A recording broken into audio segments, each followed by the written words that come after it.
Welcome back, or if you're new here, welcome to the channel that's all about understanding your cat on a much deeper level. If you absolutely adore your cat and you want them to not just live, but truly thrive, do me a favor and hit that subscribe button right now. We post super informative, educative videos, and I can promise you, you will learn something new every single time you tune in. Alright, let's get right into today's topic. 7 things you do every day that your cat knows mean love. First up, number 1, the slow blink. Now, you've probably done this a million times without even realizing it. Picture this. You're sitting on the couch, your cat is across the room just staring at you, and you kind of just slowly blink back at them. Maybe you were just feeling a bit tired, or maybe you were daydreaming. But to your cat, that was a kiss. It's true. A fascinating 2020 study published in the journal Scientific Reports found that cats are way more likely to slow blink back at humans who slow blink at them first. Not only that, but they're also more willing to approach those humans afterward. Researchers have a fancy term for it. They call it an affiliative signal. But I like to call it the cat version of saying, I love you, I trust you, and I feel completely safe with you. So, the next time your cat locks eyes with you from across the room, give it a try. Just gently half close your eyes, hold it for about 2 seconds, and then slowly open them again. And then just watch what happens. I'm telling you, it is genuinely one of the most magical and heartwarming things you will ever experience as a cat owner. It's a tiny moment of connection that means the world to them. Give it a go and let me know in the comments how it went. Thing number 2,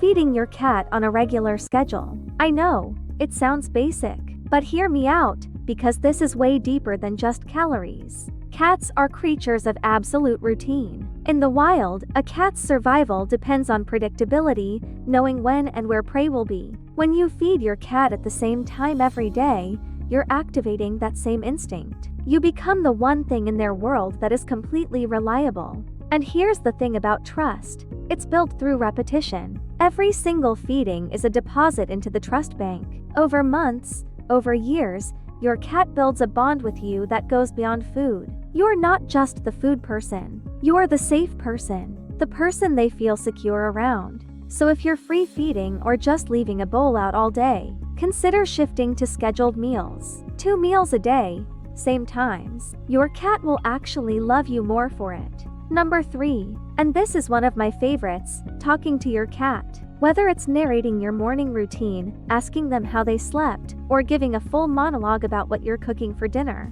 your cat is listening. They literally are. Research from Japan found that cats can recognize their owner's voice and distinguish it from a stranger's voice, even when the speaker isn't visible. And they respond to their owner's voice with subtle but clear physical signals, ear rotation, tail movement, pupil dilation. But here's the part that really gets me.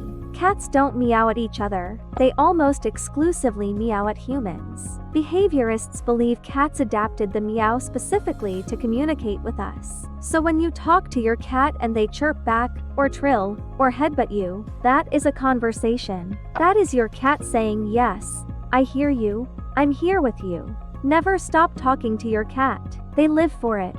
Okay.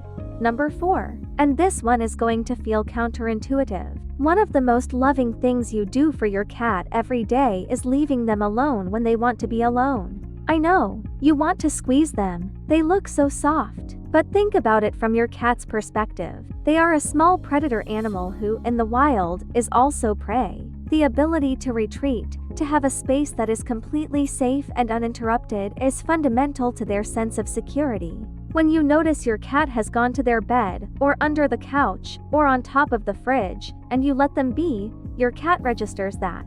You are an entity in their world who gives them autonomy. That is profoundly reassuring to a cat. It says, you are safe here. I won't overwhelm you. The cats who trust their owners most completely are almost always the cats whose owners have learned to read their signals and respect their no. Pressure creates distance. Respect creates closeness. Number 5, play. And I hear so many cat owners say, oh, my cat doesn't really play anymore. And I always ask the same question.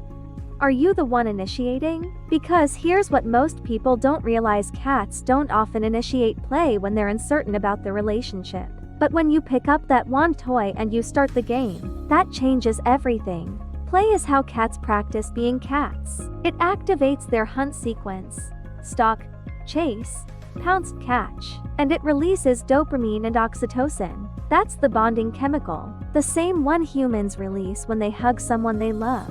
Number 6. Touch. Specifically slow, gentle, intentional touch in the right places. Behind the ears, under the chin, at the base of the tail. Now you might just think you're scratching your cat because it's relaxing for you, and it is. But what your cat is experiencing is something much more significant. In feline family groups, cats groom each other as a bonding ritual. It's called allogrooming. When a cat allows you to touch them, especially in vulnerable spots like their belly or the back of their neck, they are treating you as part of their family group. They are placing themselves in the social structure with you. Studies show that petting a cat lowers cortisol, the stress hormone in both the cat and the human. Your blood pressure drops. Their purring activates a vibration frequency between 25 and 50 Hz, which has been shown to promote healing of bone and tissue. You are literally healing each other. When you reach over and pet your cat while you're watching TV without even thinking about it, that unconscious, automatic gesture of affection, your cat feels that. They register the warmth, they lean in, they purr. That's the whole thing. That's love.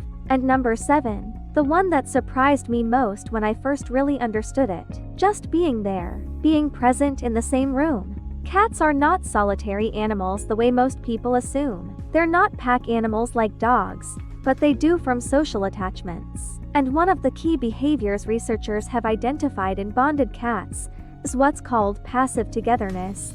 Just being in proximity to someone they love. Not interacting necessarily, just nearby. Every time your cat follows you from room to room and just settles nearby, they're not asking for attention. They're doing the cat version of sitting with their best friend in comfortable silence. And every time you stay in the room instead of leaving, instead of shooing them away, you're participating in that ritual. You're saying, "Yes, I want to be near you too." You don't have to do anything dramatic to love your cat deeply. You don't need to spend money on elaborate toys or special food. You just need to show up, be consistent, be present, be the safe, warm, predictable human they have chosen. Because make no mistake, your cat chose you. And that choice, that means everything. And the most important part, you don't need expensive toys, a piece of string, a paper bag, a crinkled receipt. What your cat loves isn't the toy, it's you on the other end of it. You are the play partner. You are the hunt buddy. When you play with your cat, even briefly, you are speaking directly to their most primal instincts. That is love in the deepest possible language. So there you have it. 7 things you do every single day that your cat absolutely knows mean love. The slow blink, the feeding schedule, your voice, respecting their space, play, gentle touch, and just being there. You are already doing most of these. Now you know why they matter. I want to hear from you. Tell me in the comments, which one of these did you not know about before today? I read every single comment and I genuinely love hearing your stories about your cats. Drop a photo in the comments if your platform lets you. I want to see them. If you want to go deeper, I made a whole video on how to know if your cat is stressed. And the signs are way more subtle than you'd think. I'll put it right here. Watch that next. And if you're not subscribed yet, what are you doing? Hit that button. Join this community. We are a group of people who take our cats seriously, and honestly, we have the best comment section on YouTube. I'll see you in the next one.